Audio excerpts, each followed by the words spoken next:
Now Westlin winds and slaughtering guns bring autumn's pleasant weather.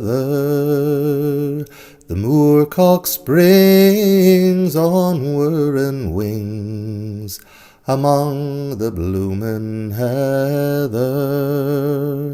Now waving grain wild o'er the plain delights the weary farmer, and the moon shines bright as I rove at night to muse upon my charmer.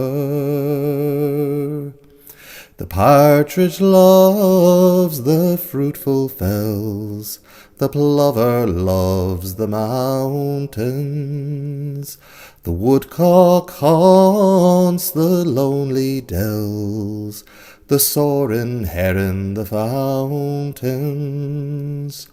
Through lofty groves the cushat roves, the path of man to shun it.